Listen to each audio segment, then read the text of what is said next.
জয় হিন্দ, জয় Bharat. Dear viewers, welcome to Bangla defence academy. Bangla defence academy চ্যানেলে তোমাদের প্রত্যেককে আবারও স্বাগতম। আশা করি সকলে ভালো আছো আর তোমাদের প্রিপারেশন খুব ভালো চলছে।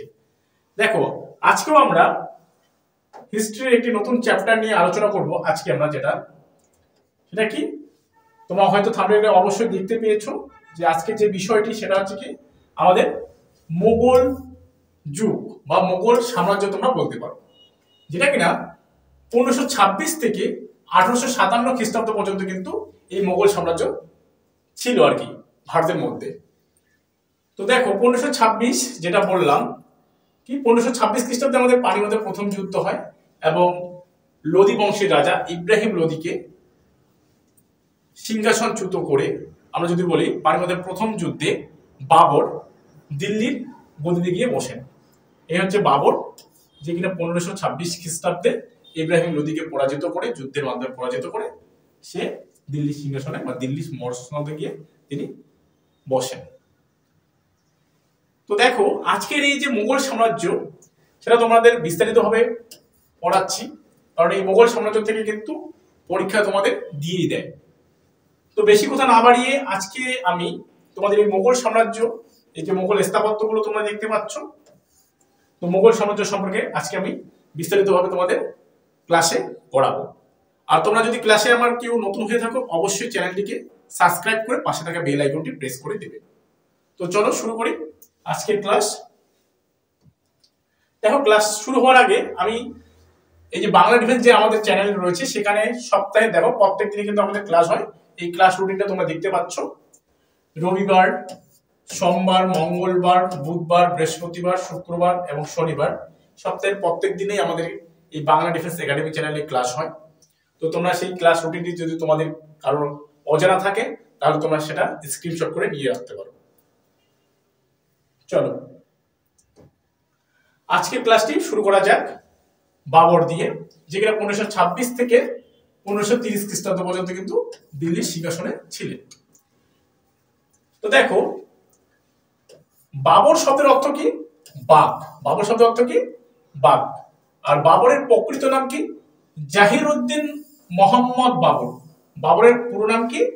জাহিরউদ্দিন মোহাম্মদ বাবর, যে কিনা বা বাবর 1483 খ্রিস্টাব্দে, কি বললাম, 1483 খ্রিস্টাব্দে ফরগনা নামক তুর্কি চাকতাই গোষ্ঠীর বা গোষ্ঠীতে জন্মগ্রহণ তিনি করেছিলেন। আর বাবরের পিতা ওমর শেখ মির্জা, পরীক্ষা কিন্তু দিয়ে দেয় যে বাবরের পিতার নাম কি। বাবরের পিতা হচ্ছে ওমর শেখ মির্জা, তিনি ছিলেন তৈমুর লঙ্গের বংশধর এবং মাতা, দেখো মাতাটাও আছে কিন্তু, হ্যাঁ, কুতলু নিগার খাতুন ছিলেন হচ্ছে চেঙ্গিস খার বংশধর। ঠিক আছে, এবার দেখো উপাধি, বাবরের উপাধি দেখো বাদশাহ বা বাদশাহ কিংবা সম্রাট তাকে বলা হয়, যেটা 1508 খ্রিস্টাব্দে তিনি নিয়েছিলেন। এরপরে দেখো, তিনি তুর্কি ভাষায় আত্মচরিত মানে নিজের বায়োগ্রাফি নিজে লিখেছিলেন, যার নাম হচ্ছে তুজুগে বাবরি বা বাবর নামা, রচনা তিনি করেছিলেন। এবং এটি আবার ফরাসিতে অনুবাদ করেছিলেন কে?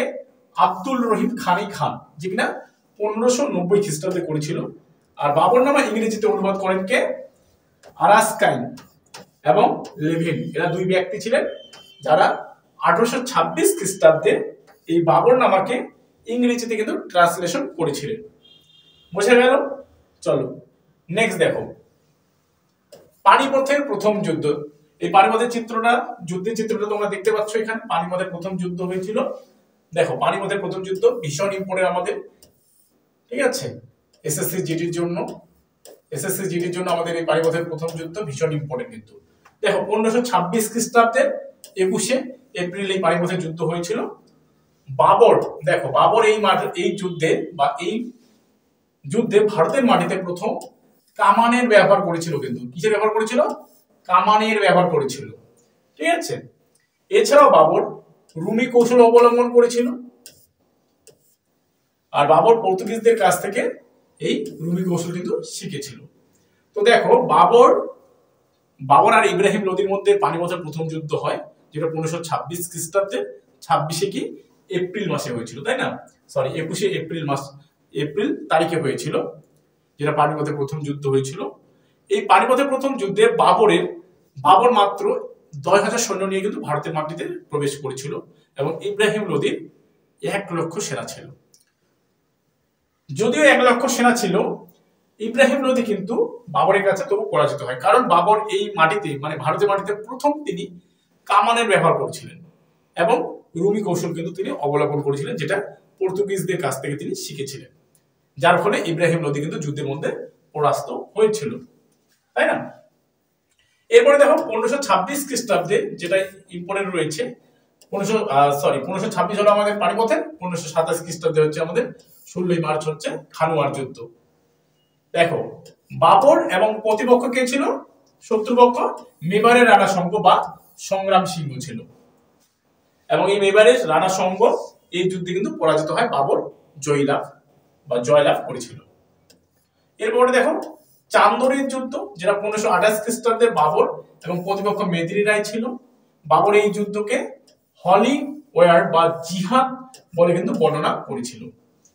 এরপরে দেখো ঘরঘরার যুদ্ধ বা গোগরার যুদ্ধ, যেটা 1529 খ্রিস্টাব্দে বাবর এই যুদ্ধে প্রতিপক্ষ ছিলেন কি? ইব্রাহিম লোদির ভাই মাহমুদ লোদি, এবং বাংলার যে সুলতান ছিল নসরত শাহ কিন্তু তার সঙ্গে ছিল।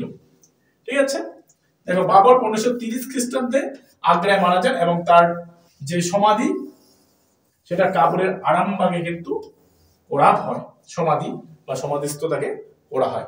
এই যে বাবর সম্পর্কে, বাবর টোটাল 4 বছর ছিল ভারতের মধ্যে এবং তিনি 4টা যুদ্ধ করেছিল এবং 4টা যুদ্ধেই বাবর জয়লাভ করেছিল। কিন্তু এই যুদ্ধগুলো কিন্তু আমাদের প্রত্যেকটাই ইম্পর্টেন্ট, যেমন প্রথম পানিপথের যুদ্ধ, খানুয়ার যুদ্ধ, চান্দের যুদ্ধ, ঘরঘরার যুদ্ধ, এই যুদ্ধ থেকে কিন্তু তোমরা পরীক্ষায় অনায়াসে পাবে কিন্তু, হ্যাঁ, কোশ্চেন কিন্তু এখান থেকেই থাকে। চলো নেক্সট দেখো হুমায়ুন। বাবরের ছেলের নাম কি? হুমায়ুন, যে কিনা 1530 থেকে 1540 প্রথমবারের জন্য সিংহাসনে বসবেন এবং 1555 থেকে 1556 তারপরে 1 বছর থাকবে। দেখো কি রয়েছে, হুমায়ুন কথার অর্থ কি? ভাগ্যবান।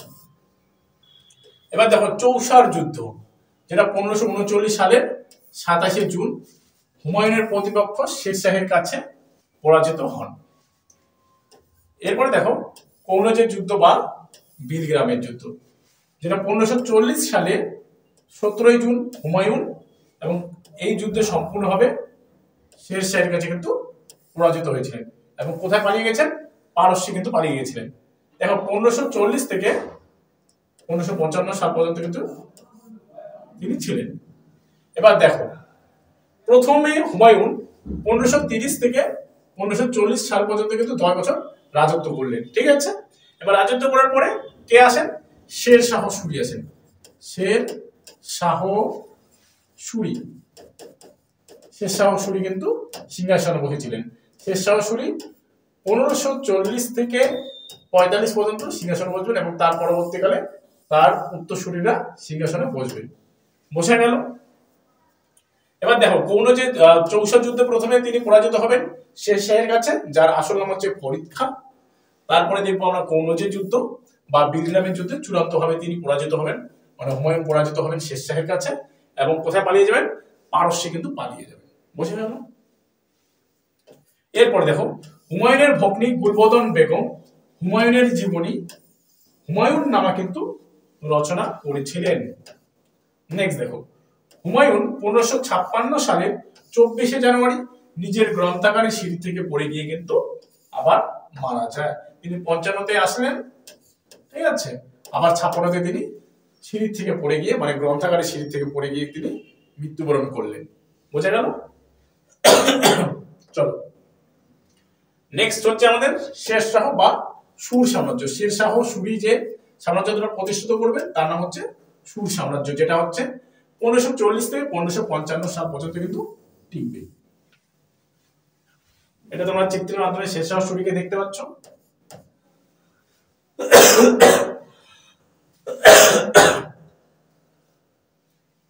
ওকে, দেখো শের শাহ সুরি যে কিনা 1540 থেকে 1545 খ্রিস্টাব্দ পর্যন্ত কিন্তু দিল্লির সিংহাসনে থাকবেন। দেখো কি রয়েছে, শের শাহের প্রকৃত নাম ফরিদ খান। জন্মসূত্রে তিনি ছিলেন আফগান তাই শের শাহের সাম্রাজ্যকে দ্বিতীয় আফগান শাসন কিন্তু বলা হয়। বোঝা গেল? নেক্সট দেখো, বাবা হাসান খান ছিলেন বিহারের সাসারামের জায়গিরদার। এরপরে দেখো, শের শাহ বিহারের সুলতান বাহার খান লোহানির অধীনে চাকরি করতেন। তিনি তাকে শের শাহ উপাধিতে কিন্তু ভূষিত করেছিলেন। এরপরে দেখো, তিনি 1540 সালে চৌসার যুদ্ধে মোগল সম্রাট হুমায়ুনকে পরাজিত করেছিলেন। তিনি 1540 খ্রিস্টাব্দে কনৌজের যুদ্ধে বা বিলগ্রামের যুদ্ধে হুমায়ুনকে পরাজিত করেছিলেন এবং দিল্লির শাসন ক্ষমতা দখল করেছিলেন এই শের শাহ, যার আসল নাম কি? ফরিদ খান, তাই না? শের শাহ জমি জরিপ প্রথা চালু করেছিলেন, ভীষণ ইম্পর্টেন্ট। এছাড়া দেখো, শের শাহ কাবুলিয়াত এবং পাট্টা প্রথা কিন্তু প্রচলন করেছিলেন। জমির কাবুলিয়াত এবং কবুল করা এবং পাট্টা দেওয়া জমির তিনি প্রথম প্রথা, এই প্রথা কিন্তু চালু করেছিলেন। এরপর নেক্সট দেখো কি রয়েছে, শের শাহ রূপায়া নামে রৌপ্য মুদ্রা এবং দাম নামে তাম্র মুদ্রা কিন্তু প্রচলন করেছিলেন। এরপরে দেখো কি রয়েছে, তিনি ঘোড়ার পিঠে ডাক ব্যবস্থা প্রবর্তন কিন্তু করেছিলেন। এটাও এক্সামে দিয়ে দেয় কিন্তু। দেখো, এছাড়াও তিনি গ্র্যান্ড ট্যাঙ্ক রোড অর্থাৎ সড়কি আজম নামে সড়কি আজম নির্মাণ করেছিলেন। বর্তমানে এটি পূর্ববঙ্গে বলতে বাংলাদেশে। বর্তমানে এটি কোথায়? বাংলাদেশ। বাংলাদেশ থেকে ভারত হয়ে এটি বর্তমানে পাকিস্তানে রয়েছে কিন্তু, পাকিস্তান, ঠিক আছে? তো পূর্ববঙ্গের সোনারগাঁ থেকে সিন্ধু নদ পর্যন্ত, সিন্ধু বলতে বর্তমানে এটি পাকিস্তান পর্যন্ত কিন্তু এটি রয়েছে। তো কি বললাম? বাংলাদেশ, ভারত এবং পাকিস্তান পর্যন্ত এই রাস্তাটা বা গ্র্যান্ড ট্যাঙ্ক রোডটা রয়েছে কিন্তু। দেখো, তিনি আলাউদ্দিন প্রবর্তিত দাগ এবং হুলিয়া প্রথা পুনঃপ্রবর্তন করেছিলেন। এরপরে দেখো, শের শাহের হিন্দু সেনাপতি কে ছিলেন? ব্রহ্মজিৎ গৌড়। ভীষণ ইম্পর্টেন্ট কিন্তু, ঠিক আছে? কি বললাম? শের শাহের বা ফরিদ খাঁর হিন্দু সেনাপতি কে ছিলেন? ব্রহ্মজিৎ গৌড়। এরপরে দেখো, শের শাহের রাজসভা অলঙ্কৃত করতেন ঐতিহাসিক আব্বাস খান শেরওয়ানি, যে কিনা রচিত করেছিলেন তারিখ-ই-শেরশাহী। এরপরে দেখো, শের শাহ সুরির রাজত্বকালে মালিক মোহাম্মদ জয়সি হিন্দিতে পদ্মঘাট রচনা কিন্তু করেছিলেন। ভীষণ ইম্পর্টেন্ট। তো পদ্মঘাট কে রচনা করলেন? শের শাহ সুরির রাজত্বকালে মালিক মোহাম্মদ জয়সি, যে কিনা পদ্মঘাট কিন্তু রচনা করলেন। এরপরে দেখো, 1545 সালে কালিঞ্জর দুর্গ জয় করতে গিয়ে একটি দুর্ঘটনায় বা বারুদের স্তূপে বিস্ফোরণে আমরা দেখব যে শের শাহ মৃত্যুবরণ করবেন, ঠিক আছে? এরপর দেখো, শের শাহের মৃতদেহ সমাধি করা হয়েছিল কোথায়? বিহারের সাসারামে। সুর বংশের শেষ সম্রাট কে ছিলেন? সিকান্দার সুর। মানে এই যে শের শাহ যে বংশটা প্রতিষ্ঠিত করেছিলেন তার নাম হচ্ছে সুর বংশ। যেহেতু শের শাহ মানে এই বংশটা প্রতিষ্ঠিত করেছিলেন এবং এর শেষ শাসক কে ছিলেন? সিকান্দার সুর কিন্তু ছিলেন। ওকে, চলো নেক্সট লাইন। নেক্সটে দেখবো যে শের শাহ সুরের যে সুর বংশের লাস্ট মানে আমাদের রাজা সিকান্দার সুরকে পরাস্ত করে আবার দেখবো দিল্লিতে হুমায়ুন সিংহাসনে বসবেন 1555 সালে এবং 56 সালে আবার সিঁড়ি থেকে পড়ে গিয়ে তিনি মারা যাবেন। এরপরে তার ছেলে বসবে যার নাম হচ্ছে আকবর, এবং মোগলদের মধ্যে তিনি কিন্তু শ্রেষ্ঠ এই আকবর, ঠিক আছে? আকবরের চিত্রটা তোমরা দেখতে পাচ্ছ, এদিকে রয়েছে আমাদের। দেখো, 1542 খ্রিস্টাব্দে সিন্ধু প্রদেশের অমরকোটের জঙ্গলে জন্মগ্রহণ করেছিলেন এই আকবর। তার প্রকৃত নাম কি ছিল? জালালউদ্দিন মোহাম্মদ। জালালউদ্দিন মোহাম্মদ আকবরের পুরো নাম। আর আকবর শব্দের অর্থ কি? মহানতম, ঠিক আছে? এরপরে দেখো, তিনি নিরক্ষর ছিলেন এবং তার গৃহশিক্ষক ছিলেন হচ্ছে আব্দুল লতিফ। দেখো, 1556 খ্রিস্টাব্দে পানিপথের দ্বিতীয় যুদ্ধে আকবরের মুঘল সেনাবাহিনীর কাছে আফগান সেনাবাহিনী কিন্তু পরাজিত হয়। আর পানিপথের দ্বিতীয় যুদ্ধে আফগান বাহিনীর নেতৃত্ব দিয়েছিলেন আদিল শাহের হিন্দু মন্ত্রী তথা হিন্দু সেনাপতি হিমু, এবং মুঘল সেনাবাহিনীর নেতৃত্ব দিয়েছিলেন কে? বৈরাম খাঁ। বোঝা গেল? তো এই যে আকবরের পক্ষ থেকে যুদ্ধ করেছিল বৈরাম খাঁ, আর আদিল শাহের হিন্দু মন্ত্রী কে করেছিল? হিমু কিন্তু দ্বিতীয় পানিপথের যুদ্ধ করেছিল, যেটা 1556 সালে, তাই না? 1556 সালে হয়েছিল। তো এটিও কিন্তু পরীক্ষায় আসে। পানিপথের প্রথম যুদ্ধ গেল, দ্বিতীয় যুদ্ধ কিন্তু গেল। এরপরে দেখো 1576 খ্রিস্টাব্দে আকবরের সেনাবাহিনী মানসিংহ এবং আসাফ খাঁ এবং রানা প্রতাপ এর মধ্যে হলদিঘাটের যুদ্ধ হয়েছিল। হলদিঘাট বর্তমানে কোথায় অবস্থিত? যদি আমরা দেখি হরিয়ানা রাজ্য। কোথায়? হরিয়ানা, সরি হরিয়ানা হবে না, রাজস্থান রাজ্য হবে হলদিঘাট। বোঝা গেল? তো হলদিঘাটের যুদ্ধ এটি কিন্তু ইম্পর্টেন্ট, 1576। এবং রানা প্রতাপ পরাজিত হয়েছিল। আর রানা প্রতাপের ঘোড়ার নাম হচ্ছে চৈত্র। এটা কিন্তু পরীক্ষায় বা এই জায়গায় তোমরা দেখবে, এটা দিয়ে দেয়। নেক্সট দেখো কি রয়েছে আকবর সম্পর্কে। আকবর জাগিরদার প্রথা প্রবর্তন করেছিলেন। এরপর দেখো তিনি গুজরাট জয়কে স্মরণীয় করে রাখতে ফতেপুর সিক্রিতে, কোথায়? ফতেপুর সিক্রিতে বুলন্দ দরওয়াজা কিন্তু তিনি নির্মাণ করেন। এছাড়াও দেখো আকবরের জীবনের শেষ যুদ্ধ হচ্ছে 1601 সালে বা খ্রিস্টাব্দে তোমরা বলতে পারো আশিরগড় দুর্গ অবরোধ। এরপরে দেখো কি রয়েছে, আকবরের রাজস্ব মন্ত্রী কে ছিলেন? টোডরমল। এটাও কিন্তু পরীক্ষায় যায়, এটা ভীষণ ইম্পর্টেন্ট। আকবরের রাজস্ব মন্ত্রীর নাম কি? টোডরমল। বা কোশ্চেন এভাবেও আসতে পারে যে টোডরমল কে ছিলেন। তো তোমরা অবশ্যই লিখবে আকবরের রাজস্ব মন্ত্রী। এরপরে দেখো আকবর 1575 খ্রিস্টাব্দে ইবাদত খানা কিন্তু ফতেপুর সিক্রিতে নির্মাণ করেছিলেন। নেক্সট লাইন দেখো, আকবর 1579 খ্রিস্টাব্দে মনসবদারি প্রথা চালু করেন। আর মনসব শব্দের অর্থ কি? পদমর্যাদা। মনসবদারি কথার অর্থ কি? পদমর্যাদা। বোঝা গেল? এরপরে দেখো আকবর 1582 খ্রিস্টাব্দে দ্বীন-ই ইলাহি প্রবর্তন করেন। আর এই ধর্ম প্রথম গ্রহণ করেছিলেন বীরবল। আর বীরবলের আসল নাম কি? মহেশ দাস। এরপরে আবুল ফজল, ফৌজি প্রমুখরা পরবর্তীকালে গ্রহণ করেছিলেন। এরপর দেখো আকবর অনুসৃত সুলেকুল মানে সকলের জন্য শান্তি ছিল মজহরনামার ভিত্তি, এই আদর্শ তিনি তুলে ধরেছিলেন। নেক্সট দেখো কি রয়েছে, 1580 খ্রিস্টাব্দে আকবর 10 ব্যবস্থা বা 10 বন্দোবস্ত কিন্তু প্রবর্তন করেছিলেন। এরপরে দেখো তিনি জমির উৎপাদনের উপর বা নিরিখে ভূমি রাজস্বের নির্ধারণের উদ্দেশ্যে তিনি যাবতী প্রথা কিন্তু প্রবর্তন করেছিলেন। এরপরে দেখো তানসেন বা রাজবাহাদুর ছিলেন আকবরের রাজসভায় বিখ্যাত সঙ্গীত শিল্পী তানসেন। আর তানসেনের আসল নাম কি? রামতনু পান্ডে। এটা কিন্তু এক্সামে বারবার আসে। এরপরে দেখো আকবর সতীদাহ প্রথা কিন্তু রদ করেছিলেন, মানে বন্ধ করে দিয়েছিলেন। এরপরে দেখো কি রয়েছে, আকবরের রাজসভায় আবুল ফজল ছিলেন বহুমুখী প্রতিভা সম্পন্ন জ্ঞানী ব্যক্তি। আবুল ফজল রচিত আকবরনামা বা আইনে আকবরী, আবুল ফজল না থাকলে যদি পরীক্ষায় দেয়, মানে আকবরের যে আমরা দেখবো সভাকবি রয়েছে, আবুল ফজল যদি না থাকে তাহলে সেটা হবে ফৌজি, কারণ ফৌজি হচ্ছে আবুল ফজলের ভাই, কারণ আবুল ফজলের ভাই হচ্ছে কি? এই ফৌজি।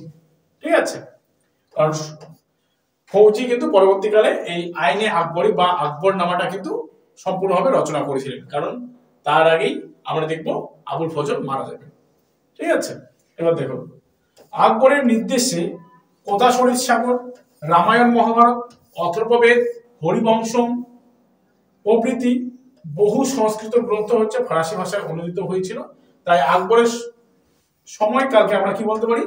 হিন্দি কবিতার স্বর্ণযুগ বলা হয়। ঠিক আছে, এরপর দেখো কি রয়েছে, আকবর চতুর্থ শিখ গুরু রামদাসকে অমৃতসরের মন্দির তৈরির জন্য জমিদান করেছিল। এটিও ভীষণ ভীষণ ইম্পর্টেন্ট যে কোনো পরীক্ষার জন্য। এছাড়া দেখো, আকবরকে মুঘল সাম্রাজ্যের প্রকৃত প্রতিষ্ঠাতা কিন্তু বলা হয়। এরপরে দেখো কি রয়েছে, আকবরের শিল্প এবং স্থাপত্যগুলি হলো হুমায়ুনের সমাধি, আগ্রা দুর্গ, ফতেপুর সিক্রি, বুলন্দ দরওয়াজা, এলাহাবাদ কোর্ট, জাহাঙ্গীর মহল, হারুন মিনার প্রভৃতি। এবার দেখো, 1605 খ্রিস্টাব্দে আকবর মারা যান, আর আকবরের মৃতদেহ সমাধিস্থ করা হয়েছিল কোথায়? সেকেন্দ্রায়। এটিও ভীষণ ইম্পর্টেন্ট। চলো নেক্সট দেখো, আকবরের ছেলে এরপরে জাহাঙ্গীর কিন্তু সিংহাসনে বসবে, তাই না? দেখো জাহাঙ্গীর যে কিনা 1605 থেকে 27 খ্রিস্টাব্দ পর্যন্ত কিন্তু দিল্লির সিংহাসনে বা মসনদে কিন্তু তিনি ছিলেন। এই যে সালগুলো আমাদের একটু পরীক্ষায় দেখে যেতে হবে, কারণ এই সাল থেকেও কিন্তু তোমাদের পরীক্ষায় দিয়ে দেয়। দেখো কি রয়েছে, জাহাঙ্গীরের প্রকৃত নাম কি? সেলিম নুরউদ্দিন মোহাম্মদ। উপাধি দেখো, 1605 খ্রিস্টাব্দে সেলিম বা নুরউদ্দিন মোহাম্মদ জাহাঙ্গীর বাদশাহ গাজী নাম নিয়ে তিনি কিন্তু ধারণ করে দিল্লির সিংহাসনে আরোহণ হয়েছিলেন বা বসেছিলেন। আর জাহাঙ্গীর শব্দের অর্থ কি? পৃথিবী ধারণকারী। জাহাঙ্গীর শব্দের অর্থ কি? পৃথিবী ধারণকারী বা the holder of the earth.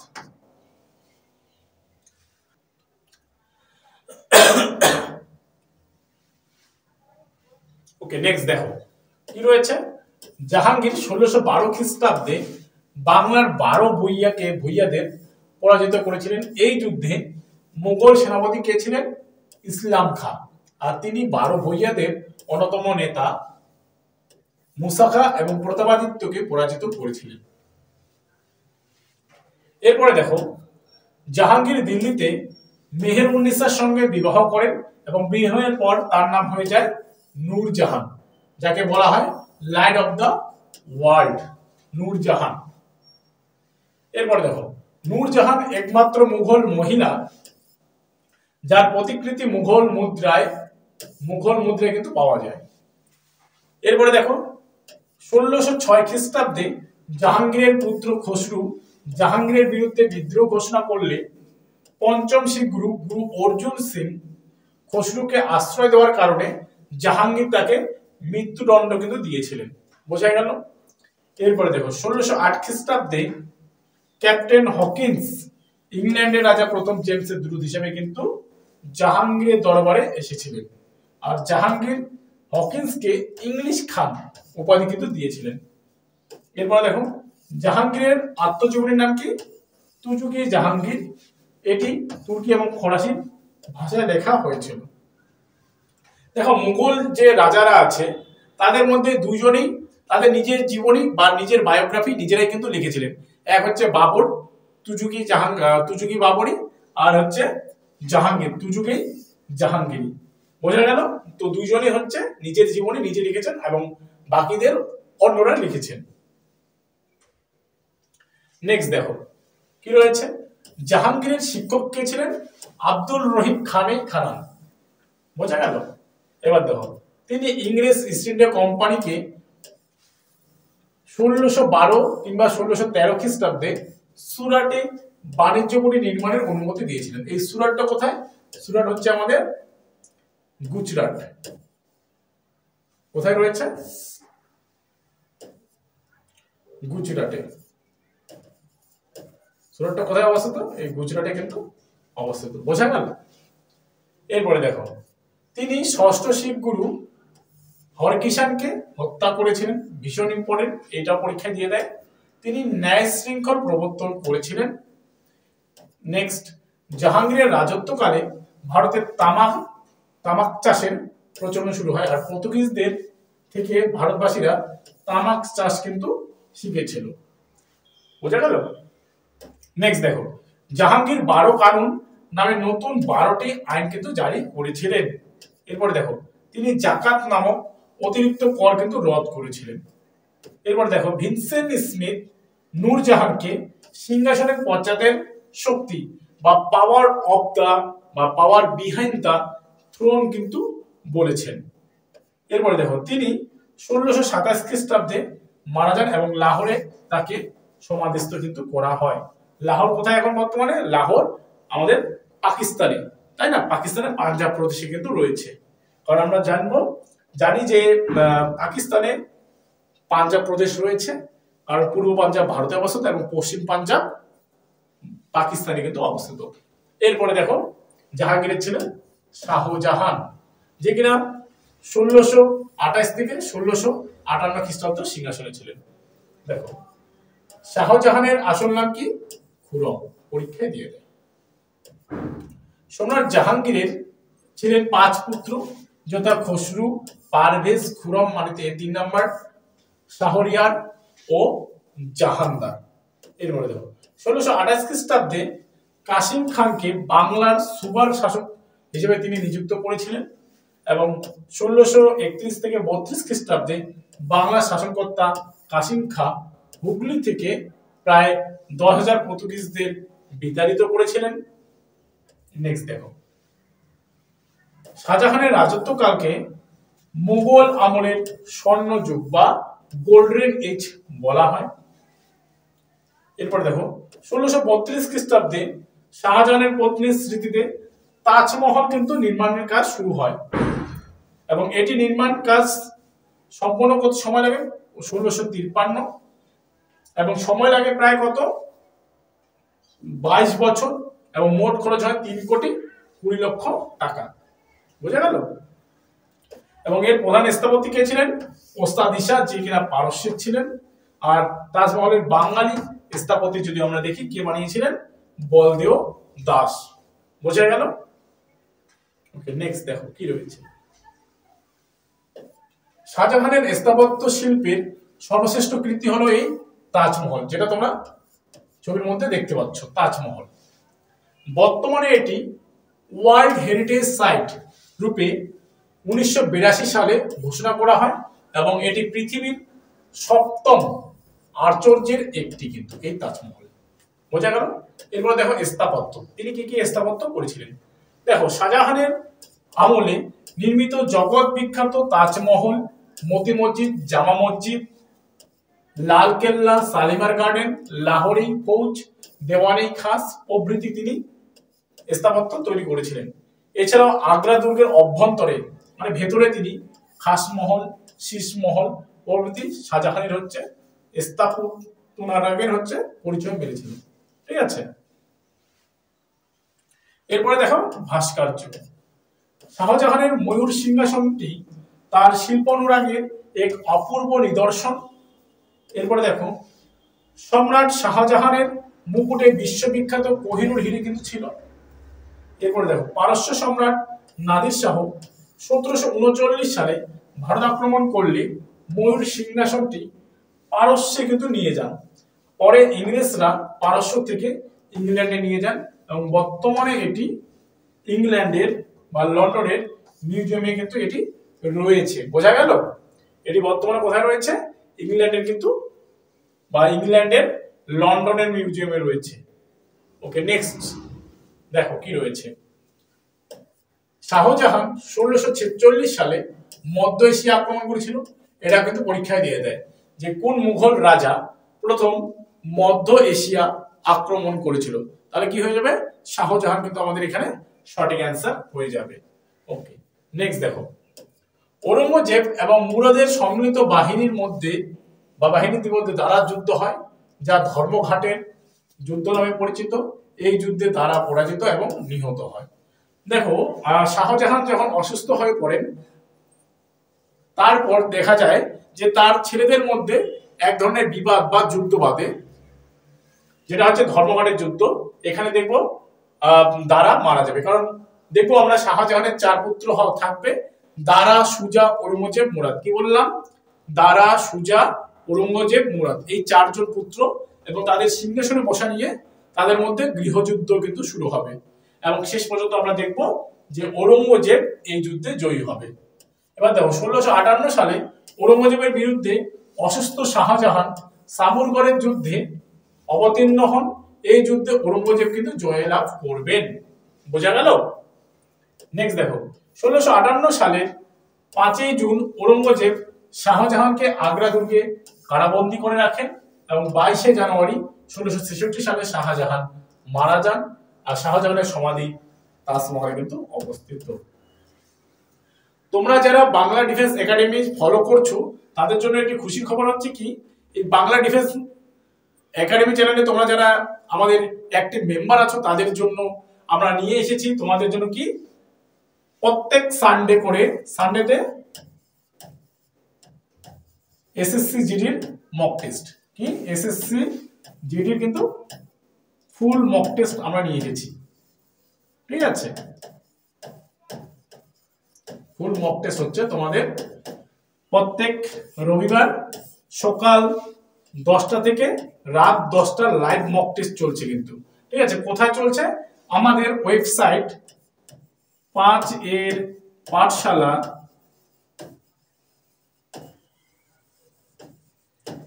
.com এ কিন্তু চলছে। কি বললাম? 5 এর পাঠশালা .com এ তোমরা কিন্তু ওয়েবসাইটে গিয়ে সানডেতে করে মানে রবিবার করে তোমরা এসএসসি জিডির ফুল মক টেস্ট দিতে পারবে। ঠিক আছে, আর তোমরা যারা এখন আমাদের চ্যানেলটি সাবস্ক্রাইব করোনি তারা অবশ্যই কিন্তু চ্যানেলটিকে সাবস্ক্রাইব করো এবং ক্লাসটি ভালো লাগলে অবশ্যই বন্ধুদের মাঝে কিন্তু শেয়ার করো ভিডিওটি। ওকে, চলো এরপরে দেখবো আমরা ঔরঙ্গজেব সম্পর্কে। দেখো ঔরঙ্গজেব 1658 থেকে 1707 খ্রিস্টাব্দ এবং ঔরঙ্গজেবই হবে মুঘল যে রাজা আছে তাদের মধ্যে শেষ শক্তিশালী রাজা। বুঝে গেল? দেখো 1658 খ্রিস্টাব্দে ঔরঙ্গজেব আলমগীর বাদশাহ গাজী উপাধি ধারণ করে কিন্তু কি হবে মুঘল সিংহাসনে কিন্তু আরোহণ করবেন। এরপরে 1661 খ্রিস্টাব্দে বাংলা এবং আসাম দখল করে মাতুর শায়েস্তা খানকে বাংলার কিন্তু শাসনকর্তা হিসেবে নিযুক্ত করবেন। এরপরে দেখো কি রয়েছে 1679 খ্রিস্টাব্দে ঔরঙ্গজেব অমুসলমানদের উপর জিজিয়া কর কিন্তু পুনঃপ্রবর্তন করেন। এরপরে দেখো 1681 খ্রিস্টাব্দে তিনি দাক্ষিণাত্যে অভিযান শুরু করবেন। দাক্ষিণাত্য অভিযান এটা পরীক্ষা আসে যে তিনি কবে শুরু করেছেন। 1665 খ্রিস্টাব্দে দিলীপ খাঁ এবং জাসিহের সাথে শিবাজির পুরন্দরের সন্ধি স্বাক্ষরিত হবে। পুরন্দরের সন্ধি এটাও ভীষণ ইম্পর্টেন্ট। এরপরে দেখো ঔরঙ্গজেব নবম শিখ গুরু তেগ বাহাদুরকে মৃত্যুদণ্ড কিন্তু দিবেন। নেক্সট দেখো ঔরঙ্গজেবের শাসনকালে ইংরেজ কর্মচারী জব চার্নক 1690 খ্রিস্টাব্দের 24শে আগস্ট কলকাতা নগরীর পত্তন করেন। পত্তন মানে সূচনা করেছিলেন। এই পত্তন মানে সূচনা, আর পতন মানে শেষ হয়ে যাওয়া বা ধ্বংস হয়ে যাওয়া। ঠিক আছে, নেক্সট দেখো ঔরঙ্গজেব সুন্নি মুসলমান বা সুন্নি সম্প্রদায়ের কিন্তু লোক ছিলেন। এরপর দেখো তিনি নওরোজ প্লাস নৃত্যগীত এবং বিভিন্ন নেশাকর দ্রব্যের ব্যবহার কিন্তু নিষিদ্ধ করেছিলেন। এরপর দেখো তিনি ঝড়কা দর্শন প্রথা, মরম উৎসব সবকিছু কিন্তু বন্ধ করে দেন। 1659 খ্রিস্টাব্দে মন্দির নির্মাণ করা কিন্তু তিনি নিষিদ্ধ করে দিয়েছিলেন। ঔরঙ্গজেবকে জিন্দাপীর বা জীবন্ত সাধু কিন্তু বলা হয়। বোঝা গেল? চলো নেক্সট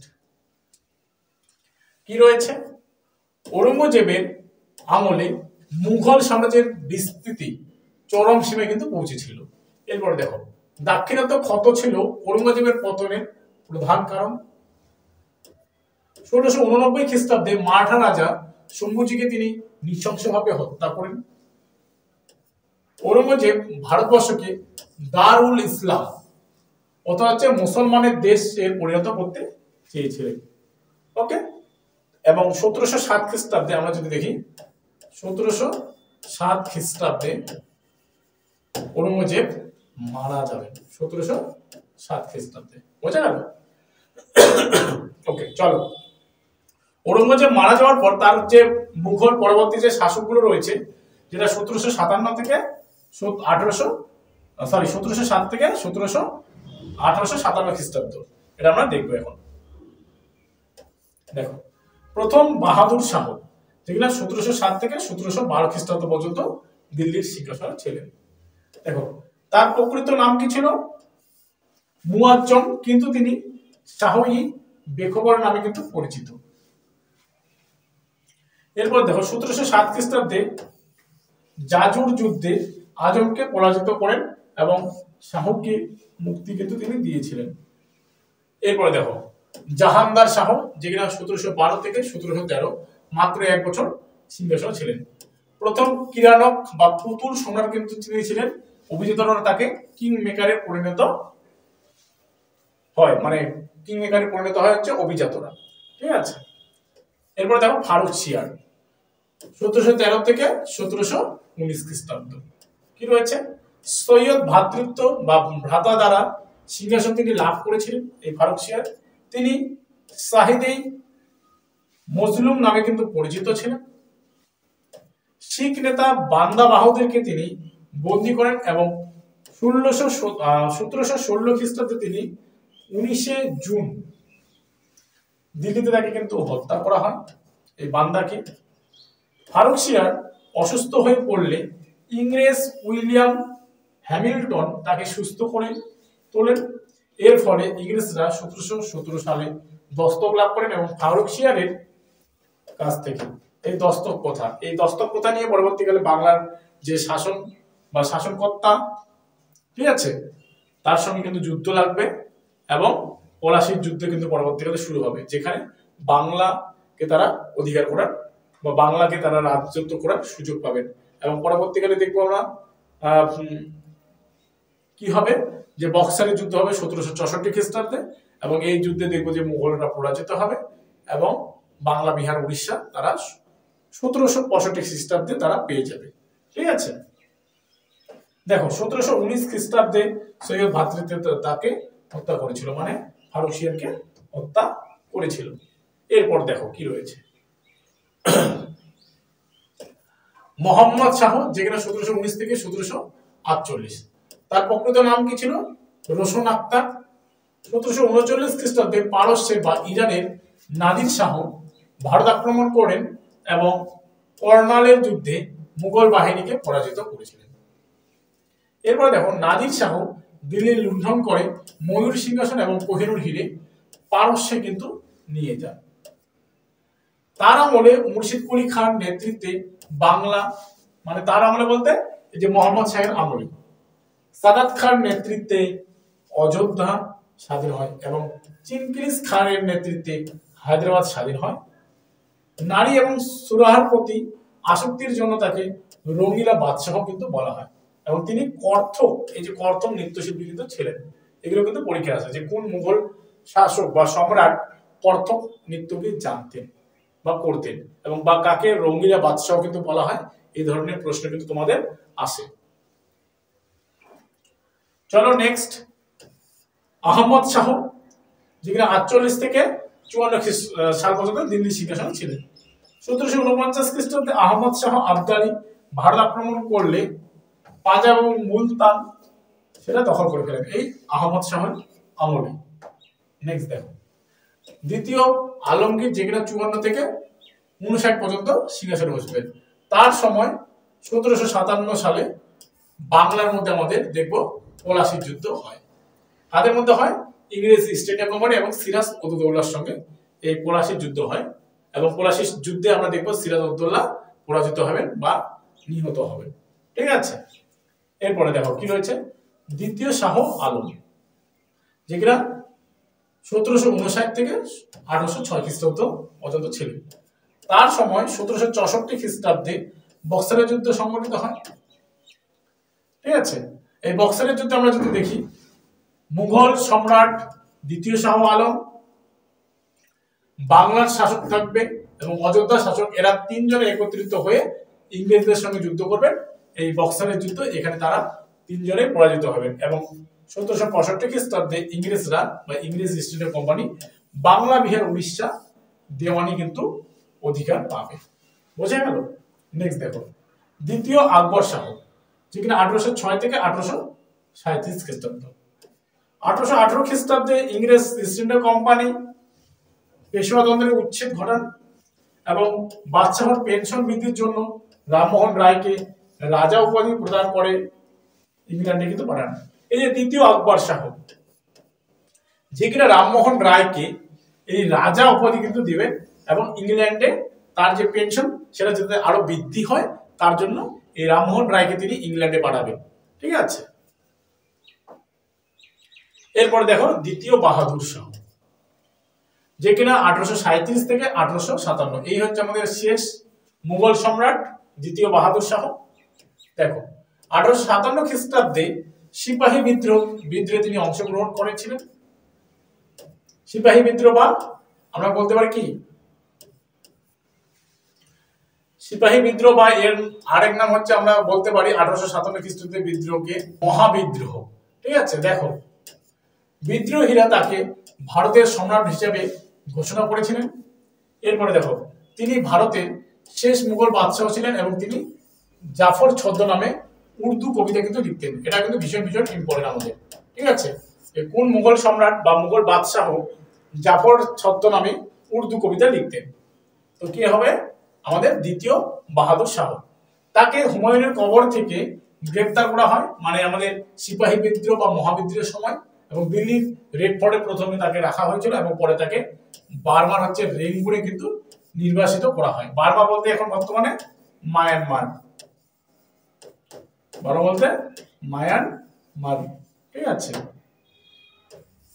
তাকে নির্বাসিত করা হয় এবং 1862 সালে কিন্তু তার মৃত্যু হয়।